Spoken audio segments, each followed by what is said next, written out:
Assalamualaikum warahmatullahi wabarakatuh. Waalaikumsalam. Salam sejahtera, Om Swastiastu, Namo Buddhaya, salam kebajikan, Rahayu, Rahayu, Rahayu. Para pemirsa channel YouTube yang kami hormati, pada sore hari ini kita melaksanakan dialog budaya spiritual dengan tema Tuhan pasti menjawab. Dan narasumber pada sore hari ini seperti dengan channel yang terdahulu adalah Kanjeng Pangeran Haryo Kusumo Parasto. Untuk mengawali dari dialog budaya pada sore hari ini, kami persilahkan Kanjeng Kusumo Parasto untuk memberikan pengantaran. Monggo dumateng Kanjeng Kusumo Parasto, kula aturaken. Saya mesti biasa cerita berawal dari pengalaman. Kanjeng Tibyo, Kanjeng Doyo Doyo Dibrojo. Jadi suatu ketika hidup saya itu kan dulu mahasiswa progresif revolusioner. Angkatan 66. Progresif revolusioner. Jadi di dalam setiap perkembangan itu saya konflik tuh. Dilalah zaman mahasiswa konflik dengan dosen, zaman mahasiswa konflik dengan menteri, terus konflik itu. Di dalam perkembangan konflik itu saya percaya bahwa adanya Tuhan. Sehingga di dalam kehidupan saya ternyata kehidupan saya itu seperti diselamatkan terus. Itu dengan dasar percaya gitu. Ketika saya konflik saya keras sekali di sebuah organisasi radio nggak salah. Ketika itu tinggal satu langkah, tinggal satu jabatan. Saya sudah ketua satu, tinggal ketua umum. Itu dalam pemilihan itu saya tergusur dengan seorang pimpinan yang sing iso ngalahke ming presiden waktu itu. Tergusur, saya kalah dan saya terbuang karena dianggap mengganggu. Jadi umumnya orang kalau kedatangan beliau siapkan karpet merah, tapi saya kan waktu itu semangat besar jadi tidak saya siapkan karpet. Akhirnya saya ditendang dan tidak jadi pengurus lagi itu. Sehingga saya dengan frustrasi, saya protes sama Tuhan gitu loh. Nah ceritanya gitu, saya protes sama Tuhan. Tuhan ini tidak adil. Kenapa tidak adil? Dulu organisasi ini yang awalnya saya berada, lalu jenjang saya sudah sampai ketua satu, tinggal satu langkah lagi ditendang oleh orang yang duduk di ketua, tidak mempunyai pengalaman apa-apa di organisasi itu. Wah saya kan marah sama Tuhan. Piye Gusti Allah iki? Napa? Akhirnya keluarnya apa? Pertanyaan saya ketika itu, kalau Tuhan ada, jawab pertanyaan saya. Kowe edan Mas. Oh, edan. Nek Gusti Allah nyatane ngono iki kudu jawab pertanyaanku gitu loh. Nah, ternyata sudah percaya tuh, tinggal satu step lagi yakin. Jadi beda percaya dan yakin. Jadi ketika terjadi butuh testing keyakinan itu, saya gundang-gundung saudara-saudara saya atau ibu saya juga waktu itu, kayak ngopo cah kayak kok ngono-ngono piye gitu, terus dikirim makanan macam-macam lah gitu. Saya bilang wis nengno wae, diamkan saya saja gitu loh. Nanti saya butuh sesuatu gitu loh. Nah, ternyata ini mistik ini ya. 100 hari muncul jawaban. Orang berjubah putih membawa buku nyebut Atin. Apa nih Atin? Ya saya Quran mas kawin saya Quran, ya rada kemaki lagi. Wong kok dituku nganggo duit ya Quran kan kepercayaan, ini orang ngerti maca Quran sing aneh di situ. Nah dari situ tanya teman, wah gue lak ngimpi ini. Saya bilang, karena nyantel itu, annya nyantel. Coba nang Quran ono ora. Ternyata buku itu adalah Quran. Isinya apa? Surat Atin. Isinya apa? Semulia-mulia makhluk itu manusia, tapi sejelek-jelek makhluk adalah manusia. Barang siapa iman dan yakin kepada Allah, maka pahala tidak henti-hentinya. Oh matur nuwun Gusti Allah. Yang pertama Gusti Allah ono jawab, walaupun 100, nek 100 hari ya wangun wong aku nesu kok.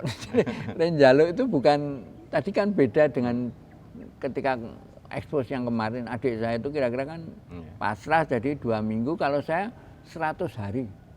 Itu sudah antara apa? Antara percaya karo percaya, piye Gusti Allah. Ternyata dijawab gitu. Nah, ternyata jawaban itu betul. Jawabannya adalah apa? Semulia-mulia makhluk manusia, sejelek-jelek makhluk adalah manusia. Sehingga kita lihat ada manusia yang baik, suka berderma, tapi juga paten-patenan itu kan gitu ada. Sopo sing yakin karo Gusti Allah. Apik pahalane. Oh nek ngono aku arep dadi pengurus meneh. Nah, dari situ saya sudah terima kasih. Jadi dari pernyataan itu lalu keluarlah pernyataan tadi seperti diskusi yang kita selenggarakan itu. Kenapa Gusti Allah kok jawab? Oh mergone dhek wis kontrak karo aku. Jadi kalau kita mohon kepada Allah, mendekati Allah, konsekuensi karena ada ikatan perjanjian mesti dhek kudu bertanggung jawab juga jawab gitu. Oh ora padha Gusti Allah. Oh padha wong ngade janji kok nek ora janji beda meneh ta. Nah, disitulah lalu saya mengatakan bahwa dengan pengalaman itu adik saya itu yang kemarin kesusahan, ada saudaranya terus golek uang, golek orang-orang pinter apa gitu, wis to kowe takono dhewe, njaluka dhewe mesti engko diparingi jawaban. Nah, dari pengalaman itu ada jawaban dari Tuhan. Ya kadang-kadang kan seperti dulu saya tanya, Gusti Allah kok jawab kenapa yo? Buka. Oh, berjanji. Teknik wis janjenan ya aku takon dhek mesti jawab. Harus toh? Lho, kok ngudokke wong aku pasukane dhek gitu Mas. Sehingga walaupun lama. Lalu memang orang tanya biasanya suwe panu ya suwe, nek suwe mergo ngeyel. Aku ngeyel gitu. Nah itu. Terus ada pengalaman lagi. Ini lucu lagi, Pak. Ada teman saya ditinggal suaminya. Ibu-ibu, dia anak gitu. Terus dia waktu dekat itu saya sering nolong dia gitu. Nah, terus dia itu tidak punya rumah, ditinggal suaminya, pegawai negeri dan di rumah diusir dari rumahnya dalam waktu pendek. Nah, terus kula nek nderek Pak Dokter mawon dipun dadi napa? Kok dadi penak men kula niki. Apa arep mboten kula ngeten. Nyuwun nang Gusti Allah gitu. Sampean kan suaminya tuh Ustaz ngomong nyuwun karo Gusti Allah. Nyuwun dia. Nyuwun Gusti Allah. Nyuwun apa, Pak? Nyuwun omah tempat orang bayar halamannya ombo. Nyuwun ini. Wis nyuwun nama itu. Pokoknya nyuwun saya karena pengalaman saya itu saya katakan gitu. Tenan entuk. Lentuknya di luar kota. Akhirnya masalahnya ditransport anaknya kan gitu loh. Wah, gimana Pak Dokter niku kok ngeten. Lho sampean niku pripun? Diparingi mboten kalih Gusti Allah? Nggih diparingi. Ha terus pripun? Jadi dia dapat rumah pinggir jalan karena itu rumah percontohan. Halamannya luas. Sehingga rumah percontohan kan kecil. Jadi rame kan gitu. Dilalah tempatnya di luar kota. Jauh. Jadi transport kan biaya mahal. Lah sampean niku nyuwun karo Gusti Allah kleru kok kudu ditambahi, kudu teliti. Nyuwun Gusti Allah. Omah, halaman tengah kutong. Dan nanti ternyata untuk minta itu juga mudah. Serius, perlu rincian gitu. Nah, inilah pengalaman-pengalaman saya untuk jawab, sehingga saya bilang ngeten sampean kudune aja protes meneh sih. Matur nuwun nggih Gusti Allah, matur nuwun kula sudah diparingi nggon. Sakmenika kula nyuwun malih kan bisa toh? Bisa. Tetapi kalau diterima tidak puas, kan ini keronto-ronto dadine.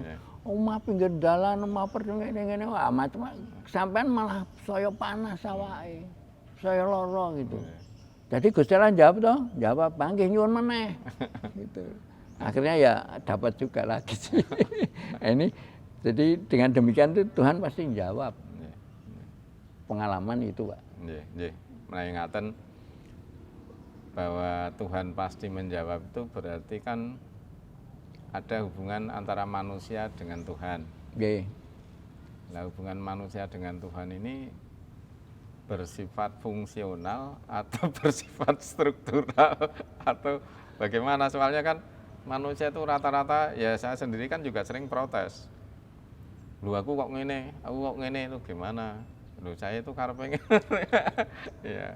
Tapi saya luar biasa Kanjeng Kusuma ini kan apa namanya? 100 hari tahanut. Nah, ini luar biasa toh. Iktifaf. Ya, itu kan tidak mudah, tidak setiap orang bisa. Saya sampai meneteskan air mata membaca bukunya beliau yang satu di rumah, saya meneteskan air mata. Bisakah saya seperti beliau itu kan? Wah, luar biasa. Mboten niku men ro ngerti. Ya. Nah, sekarang hubungan manusia dengan Tuhan itu hubungan fungsional atau hubungan struktural atau gimana Kanjeng? Hubungan fungsional. Jadi ceritanya kan mesti awal konstruksi toh. Kita butuh konstruksi. Jadi Tuhan membuat alam semesta. Semua itu dilihat, dibuat, jadi tumbuh-tumbuhan, binatang, semua dibuat itu untuk kehidupan manusia. Lalu kemudian dia berikutnya menciptakan yang namanya manusia. Surat Al-Baqarah ayat 30 itu sebagai khalifah. Nah, kemudian fungsi khalifah apa? Untuk membuat kemakmuran di dalam kehidupan. Surat Hud ayat 61. Nah, ketika membuat kemakmuran itu, kemudian alam semesta ini diserahkan pada manusia. Al-Baqarah 29 itu tidak salah itu. Diserahkan manusia untuk dikelola. Jadi kehadiran manusia itu ada konstruksinya gitu. Nah, ini adalah fungsional. Mengapa saya fungsional? Karena dia punya tugas. Jadi saya punya message untuk turun ke dunia itu untuk membuat kemakmuran.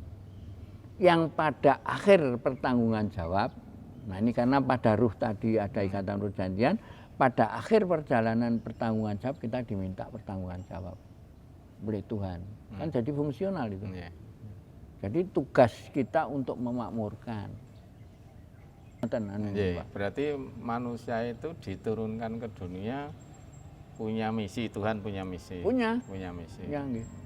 Tapi misi itu setelah dilaksanakan itu yang bertanggung jawab apa fisik atau non fisik, dalam arti apakah badan fisik atau roh atau jiwa atau gimana?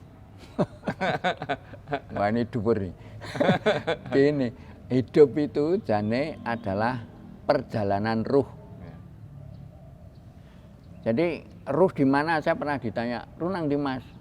Ono nang nggone. Kalau Anda baca di Al-Qur'an surat Zumar 39 ayat 42, itu ada di sana.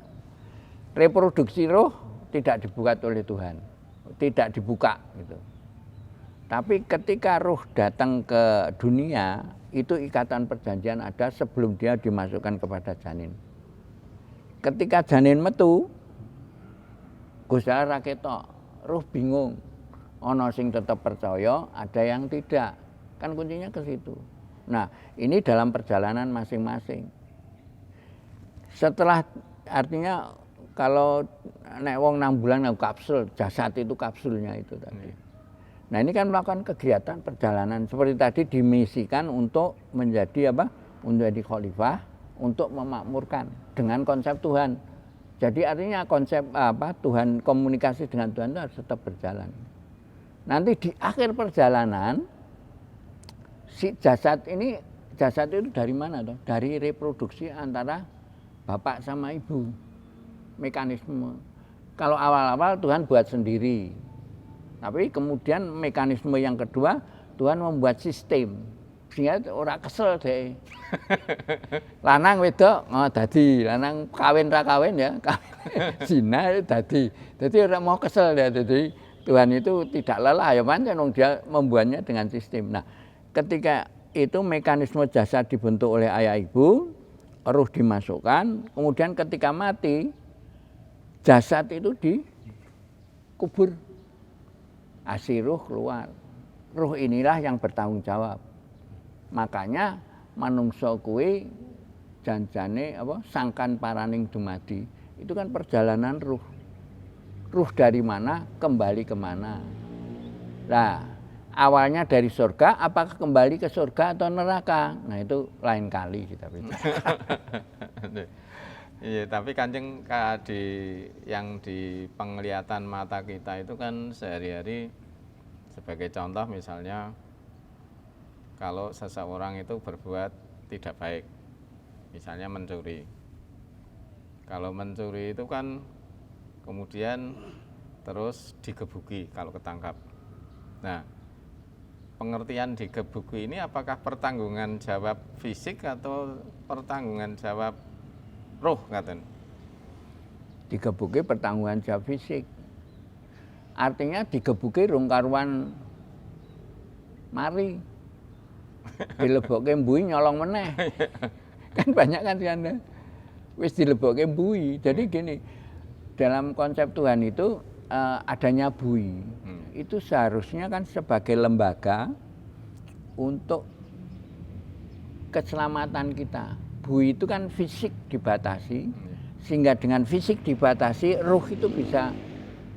Sebab kalau kita obah itu kan angel, konsentrasi kan angel, tapi nek nang penjara itu minimal itu konsentrasinya kan lebih mudah gitu. Tapi sekarang penjara malah jadi sekolah ora karuan. Nah, ini yang kelirunya kan di situ. Nah, jadi tadi nek tanya digebuki wong, digebuki itu risiko. Tapi ini belum tentu belum tentu dia jadi baik. Malah mbaleni nyolong meneh. Nah, itu yang katanya di situ. Jadi gebuk itu sebetulnya fisik, dan sebetulnya fisik itu mendidik si ruh itu. Tetapi ternyata tidak membawa perbaikan. Ya konsekuensinya mungkin ya digebuki meneh. Nah, ini yang hubungan antara fisik dengan non fisik tadi. Karena kalau kita dalam kehidupan sehari-hari ini kan kita akan kembali ke sana dengan baik kalau dalam kehidupan sehari-hari kita juga baik. Padahal kalau kehidupan sehari-hari baik ini itu kan berarti banyak gerak fisik. Misalnya kita berjalan harus di sebelah kiri misalnya kalau di Indonesia. Terus kalau berbicara harus sopan. Kalau bertemu dengan yang sepuh harus hormat, dan itu kan lebih banyak ke nampak fisik. Lalu kalau hubungannya antara jasmani dengan roh tadi, rohani gimana? Pertanggungjawabannya. Jadi sebetulnya kan kuncinya kan ruh itu mengendalikan jasmani. Itu jadinya jiwa. Kuncinya kan di situ.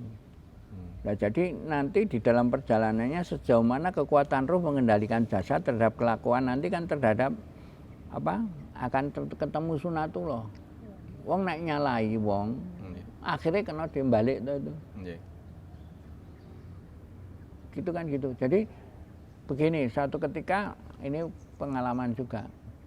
Ada teman saya satu organisasi. Itu melakukan hal yang tidak benar. Saya bilang, Mas, kuwi ra bener. Jadi dia utang di organisasi 1 juta pertama kali itu. Ternyata di akhir periode organisasi iso bayar. Lalu dia utangnya lebih gede mana? Tapi saya sudah bilang, Mas, kira bener. Dia bilang, nyatanya iso kok. Asli saya wegah to ngilikke gitu loh. Wis ajake kowe kok suci dhewe. Saya tanyai Gusti Allah bener atau kudune wong iki kudune kena gitu loh. Nah, ternyata apa? Setelah 15 tahun Iya.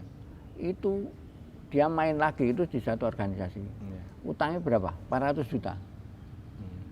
Akhirnya apa? 3 bulan mati. Oh. Saya bilang, oh ya bener Gusti Allah ngenteni 15 tahun. Jadi karma atau kejadian wong ngundung pekerti itu tidak tiba-tiba terus balik, tapi tergantung. Iya.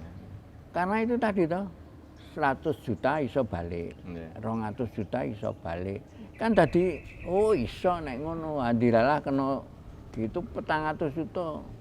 Nyonyahnya bilang, "Mas iki piye aku ora ngerti apa-apa." Ayo ki resiko ditanggung penumpang.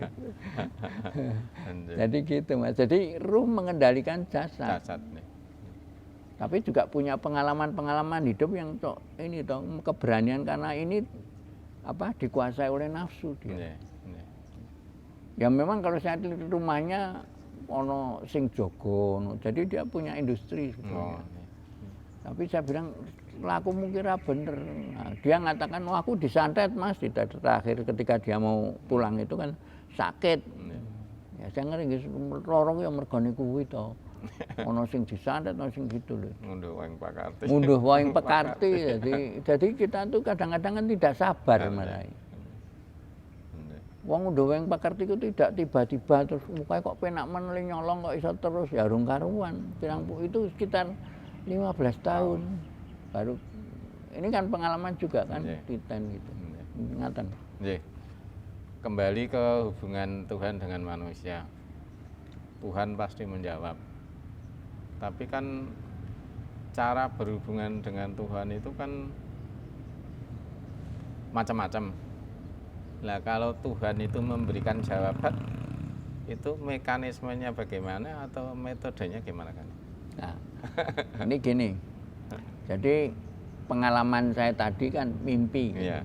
Mimpi. Ternyata aku goleki nang Quran ono itu Yusuf Nabi Yusuf itu mimpi kan.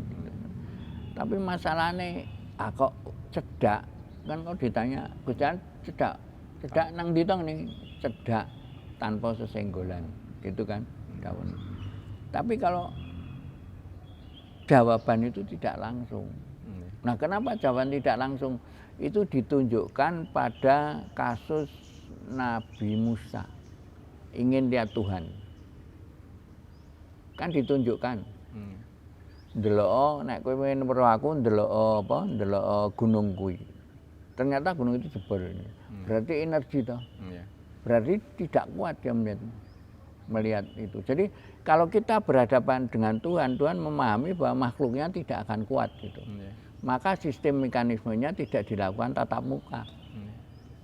Dilakukan secara tidak langsung. Nah, secara tidak langsung itu bisa lewat ilham, lewat mimpi atau kirim utusan. Tergantung dimensinya. Itu kalau di Quran disebutkan surat Asy-Syura surat 42 ayat 51. Jadi kenapa? Saya juga tanya, kok kenapa tidak langsung mencedak kok? Nyuwun ini dikon alon-alon ya. Nah, ternyata itu tadi Tuhan itu energi, maka saya katakan wujud Tuhan itu apa? Energi. Bisa personifikasi. Bisa ilmu. Nah, itu monggo kerso. Saya tidak diwujudkan satu, memang sulit kita diskusi, tidak akan ketemu. Karena approach-nya kan. Nah, tentang jawaban tadi, jawaban Tuhan tadi, pengalaman saya itu ada yang lewat mimpi. Ada beberapa lewat mimpi, kirim utusan. Kalau kirim utusan itu kasus apa ya? Kasus Qabil sama Qabil itu, dia kirim apa? Kirim burung untuk menandu. Dan pengalaman lagi, kirim utusan itu bisa wujudnya macam-macam, bisa malaikat, bisa manusia. Pengalaman waktu haji. Saya haji. Itu kayak nesun karo nyonya. Nesunan. Dalane kudu ngiwa nengen. Waduh, kuwi itu rasane. Pulusine ra iso jak omong Arab, kene ra iso jak Arab, ketula-tula betul itu. Iki piye gitu, saya kepala regu. Saya bawa regu kebanyakan wanita. ternyata kesasar tuh. Nah, wanitanya sudah piye Mas ngene. Wis to, pengalamanku Gusti Allah mesti nulung gitu loh. Nggih. Tapi kan kalau orang belum punya pengalaman kan sulit itu. Nggih. Saya tuh sampai saya sakit waktu itu batuk, terus apa ikrom saya tak anu di pudel Dikakak. gini nih, wah pen ketok perkasa gitu. Suwele sing dong ikuti tidak putus asa. Nggih. Nah, ternyata gitu, nira ketabrak barengan wong ireng-ireng. Nggih. Saya nggak payung, semplok payung saya diangkat wong gitu loh. Diselamatkan gitu, ditolong. Nah, terus saya diem aja ndelok, percaya gitu. Ternyata betul, tidak lama kemudian datang mukimin. Kesasar nih Pak, oh nggih. Monggo kalau derekaken gitu, diantar gitu, diantar. Nggih. Diantar, saya tele-tele, yang lain kan gagah untuk pertolongan gitu. Habis itu pergi dia. Nah, itu pertolongan dan karena apa? Yakin saya dengan pengalaman hidup, oh mesti yakin Gusti Allah mesti nulung. Nggih. Tapi kalau enggak punya pengalaman kan sulit gitu. Kanjeng Kusuma Parasto tadi sudah ngendika pilih mekanismenya ada beberapa macam. Di antaranya ada mimpi, ada utusan, Ilham. ada ilham dan sebagainya. Saya ini juga punya pengalaman Kanjeng Kusuma Parasto. Jadi waktu saya SMA ini cita-citanya hanya ingin bisa kuliah karena saya orang desa, bapak saya orang tani, orang tidak punya, tapi kepingin bisa kuliah. Pada suatu ketika saya bermimpi kok belajar di pagelaran keraton. Padahal saya belum pernah ke keraton Yogyakarta karena saya aslinya dari desa di daerah Kabupaten Purworejo, Kecamatan Butuh, pelosok sekali. Saya belum pernah ke Jogja, mungkin ya pernah ke Jogja pada waktu ibu saya operasi mata tahun 66. Jadi saya kuliah tahun 72. Nah, pengalaman saya ini, saya itu hanya ingin kuliah, bisa kuliah. Tapi saya tidak minta kalau kuliah itu harus di pagelaran. Tapi kenyataannya begitu saya diterima di UGM Fakultas Hukum, itu Fakultas Hukum tahun 73 sampai 75 kuliahnya masih di pagelaran. Nah ini hubungannya dengan mimpi nanti. Ini bagaimana? Artinya saya tidak minta kuliah di pagelaran, tapi kuliahnya bisa kuliah ini. Saya karena orang desa. Ada dua mimpi. Mimpi yang kedua,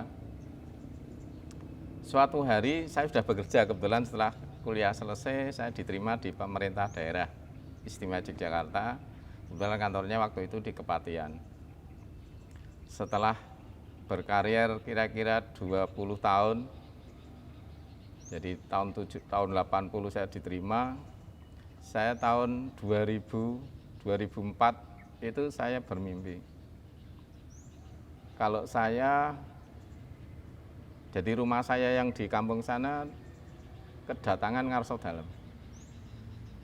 Beliau tedak di rumah saya yang pelosok sekali sana. Saya tidak tahu, tapi bapak saya itu memanggil saya itu biasanya nama depan. Dip, Sudip, ini tak kandani.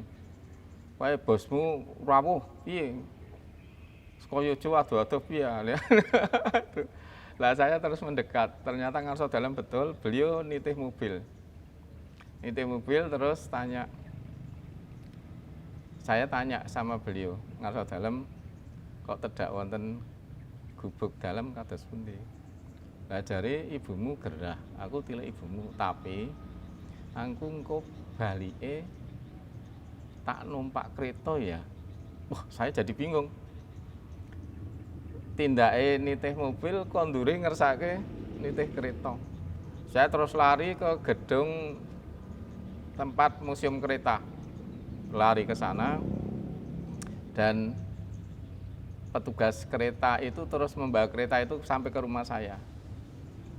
Dan mimpi itu terus selesai. Nah, dalam mimpi itu saya terus datangnya pakai mobil, pulangnya pakai kereta. Ada firasat apa gitu. Nah, ternyata saya dulu ini bekerja di, kalau sekarang namanya Badan Kepegawaian Daerah, sudah keliling ke 2 instansi, ke Biro Organisasi dan Badan Diklat. terakhir saya oleh beliau, oleh Ngaso Dalem, dipercaya menjadi Kepala Badan Kepegawaian Daerah. Berarti ke instansi yang lama. Nah ini artinya saya supaya kembali ke instansi yang lama, karena Kreto itu kan barang kuno. Ya, itu. Ini penafsiran saja, tapi mimpi itu ada dua hal yang pengalaman saya, kok selalu ada hubungannya dengan keraton. Nah ini. Jadi memang apakah ini termasuk firasat seperti jawaban yang tadi Kanjeng Gusti ngendikake, atau hanya sekedar saya ilusi waktu itu? Monggo Kanjeng. Jadi sebetulnya ada konteks pertama permohonan, yang kedua mungkin warning lakon. Jadi seperti tadi kan ada permintaan. Ini saya kasar, saya bukan ahli takwil. Jadi ketika permintaan kuliah ternyata ada jawaban, mesti tekan gitu. Cuma kalau dulu kan belum paham toh. Nah, baru memang kadang-kadang kan gitu. Lama-lama kita juga paham gitu. Nah, seperti tadi pengalaman tadi dari pegawai Niti Kreto, ternyata sekarang ya tetap di bangsa Kaprajan. Bali nang mungkin Pakualaman. Nah, itu kereta loh ya. Kalau mau zaman dulu ya, itu ya perlambang-perlambang saja. Tapi memang yang penting itu biasanya warning, atau seperti Nabi Yusuf 9 bintang itu kan warning itu. Bakal kowe ngalami ngene kan. Kuwi rahasia. Kowe nek mbok kaya kancamu sedulurmu kudu nesuan. Mari kan dia proses. Jadi itu juga sebagai warning. Nah, biasanya yang menjadi kita tuh nyantel. Seperti pengalaman saya kan nyantel, yo apa iki? Ora ngono ra nang ndi ngene. Oh piye ta iki ngene karepe gitu.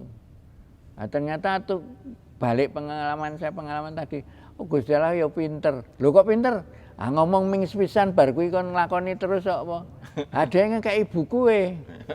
Wis kowe rasa kakean takon iki lho. Kan gitu. Jadi itu kan baru lakune kuwi mungkin dalanku kuwi gitu loh. Ya walaupun saya dianggap dokter, aku dokter-dokteran. Sekolahnya memang dokter nggak berpikir, tapi selanjutnya perjalanan itu mungkin lain. Jadi seperti tadi itu warning. Tapi dijawab loh. Dijawab. Nah yang penting itu. Jadi kalau kita mohon tenanan itu artinya terusing tembus gitu loh. Bisa nembus sebetulnya gitu. Kalau kita memang betul-betul nyuwun. Dan biasanya cepet itu naik kepepet.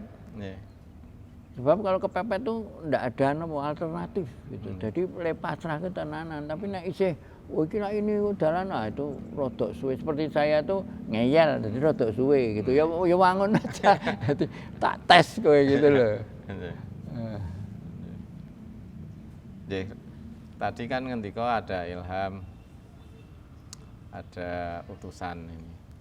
Nah, yang utusan ini dan ilham itu bagaimana Kanjeng itu? Kalau kok ilham itu masuk di dalam hati. Jadi gini, supaya beda dengan bisikan.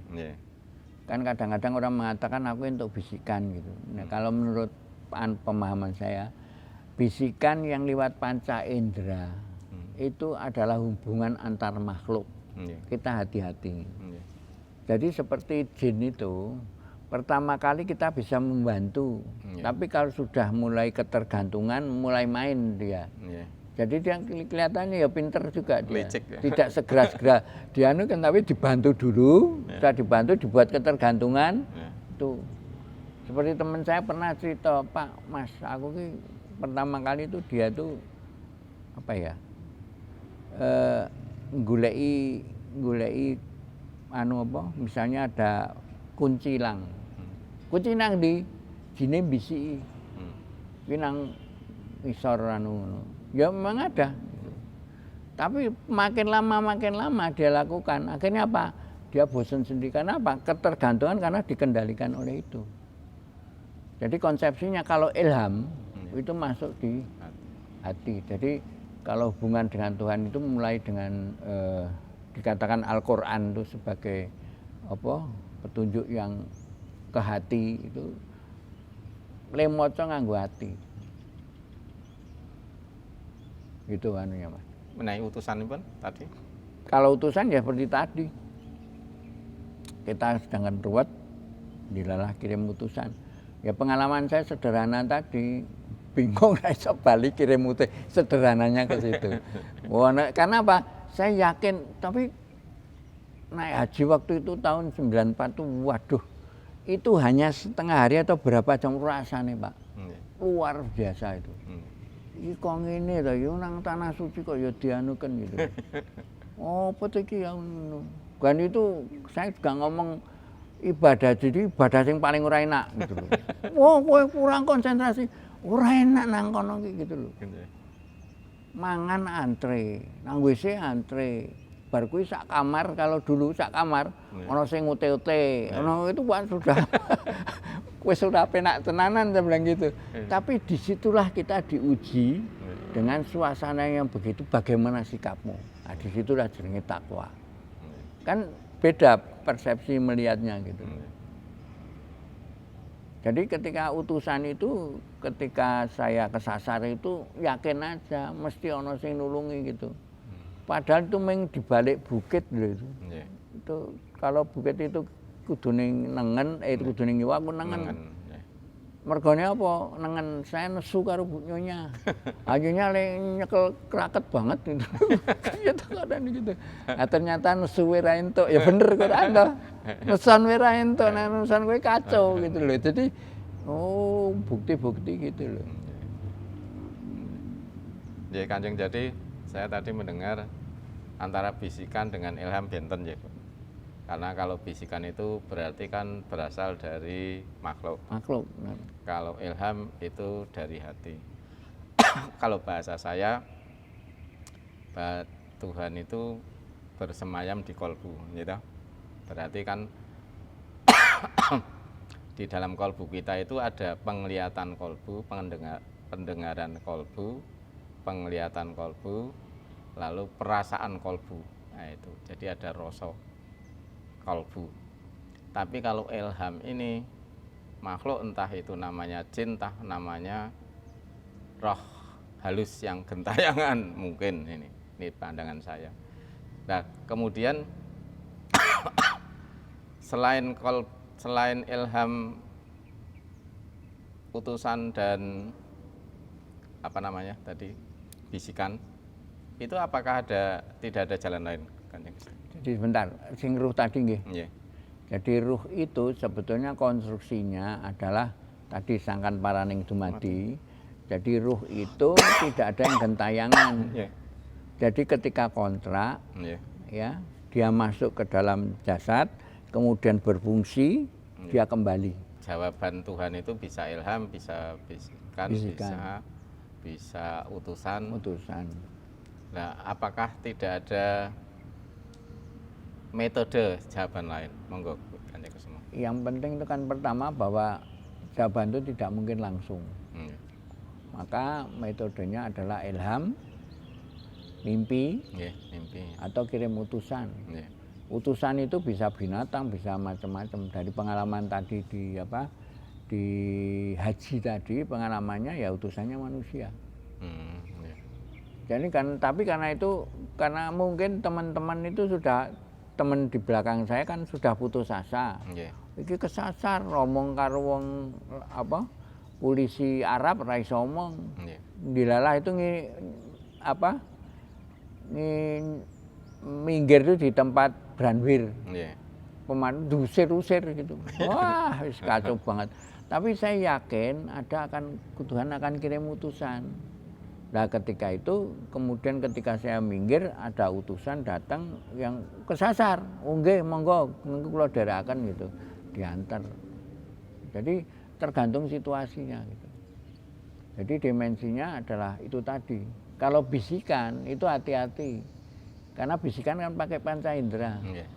Nah yang ilham itu kan pakai kolbu. Jadi seperti kasusnya kalau di Quran dikatakan ketika anak Nabi Nabi Musa, ibunya Nabi Musa itu ketika Fir'aun lahir Musa, Fir'aun kan akan membunuh anak-anaknya, lemparkan anak itu ke sungai. Sungai Nil diterima di kerajaan, diterima di kerajaan itu lalu dijadikan anak. Tapi kan logikanya tidak mungkin itu. Mesti dipateni. Ternyata istri Firaun mengatakan jadikan buah hati, jadi anak malah jadi persoalan di situ. Itu ilham. Tapi dengan logika itu kan ragu-ragu tenanan pora tapi ini harus kuat. Ketika jawaban itu berupa ilham, ya wis, insya Allah gitu Pak. Ya Kanjeng, kalau untuk mendapatkan ilham apakah harus dengan misalnya kita membaca zikir tertentu atau kita harus dalam bahasa orang Jawa itu harus tirakat dan sebagainya? Enggak, biasanya wong nek susah. Makanya saya bilang Gusti Allah butuhnya serius. Nek serius rata-rata biasanya nek kepepet. Itu aja hukumnya. Kalau mau kau macam-macam monggo aja. Artinya tidak harus dengan misalnya membaca zikir la ilaha 1000 kali atau berapa kali dan sebagainya, tidak perlu ya. Menurut pengalaman saya kok tidak. Jadi yang tergantung penting. Karena Tuhan rileks dong. Kan tuh rileks. Teori ini teori umum loh, teori empirik. Teori pengalaman. Teori pengalaman. Nah, sebetulnya di pengalaman itu di Quran itu ada. Apa yang terjadi kepada dirimu itu diterangkan oleh Al-Quran. Itu surat 16 ayat 44. Jadi kalau saya ini pelajaran saya bukan wirid. Pelajaran saya ngelakoni urip. Jadi kelakuan kita sehari-hari gitu. Memang contoh dongko kok aneh lho, aneh. Pancen urip itu kan supaya gampang kan. Urip nontonnya gitu. Karena kan kalau kita sering mendengar di dalam masyarakat kan ada yang harus wirid surat Al-Ikhlas sekian kali supaya nanti dapat petunjuk atau ilham dan sebagainya.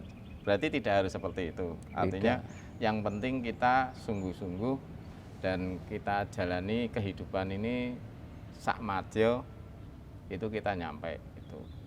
Kemudian yang ingin saya komunikasikan lagi dengan Kanjeng Kusuma Parasto, bahwa hubungan manusia dengan Tuhan,